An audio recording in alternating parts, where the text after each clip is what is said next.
Isang mapagpalang araw po sa ating lahat. Welcome again to our 365 Daily Devotion. Our topic for today is every sin must be punished. And our scripture for today is 1 Peter chapter 1 verse 14 to 19. As obedient children, do not be conformed to the passions of your former ignorance, but as he who called you is holy, you also be holy in all your conduct, since it is written, "You shall be holy, for I am holy."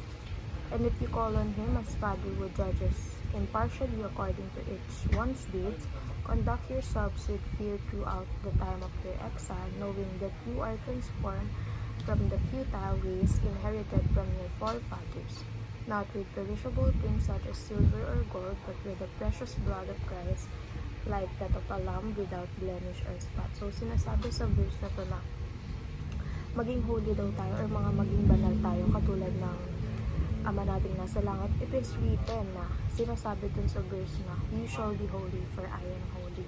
And sinasabi dito na we are transformed or we are saved by the blood of Christ. And si Christ kasi para siyang tupa na walang bahid ng kahit anong blemish or spot. So, umaga, perfect siya. Our first teaching is God is holy and He hates sin. So, ang Panginoon natin is hindi niya kinalulugod yung mga kasalanan, especially yung mga makamundong bagay.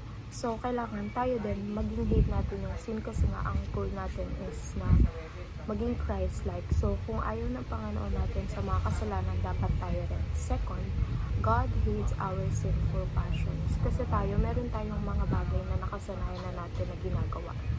And sa mata ng Panginoon is mali siya, pero sa mata natin kasi nino-normalize na natin siya since parang nakakasanayan na nga natin gawin, and parang sa araw-araw or sa paligid din natin parang kala natin okay lang.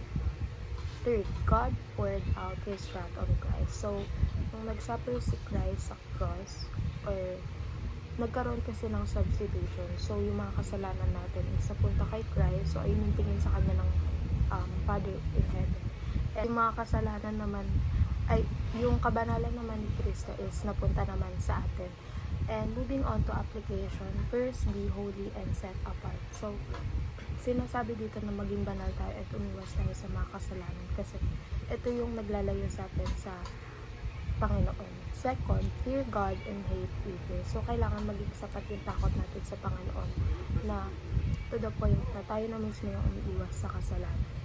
Third, go back to the cross. Every time na natetest yung faith natin or natatempt tayo na gumawa ng mga hindi maganda, we need to go back to the cross or go back sa kung ano yung ginawa ng Panginoon para sa atin. Kasi yun yung magiging reminder natin sa araw-araw na He saved us and He died for us. So, yun lamang po, and see you again on our next 365 Daily Devotion.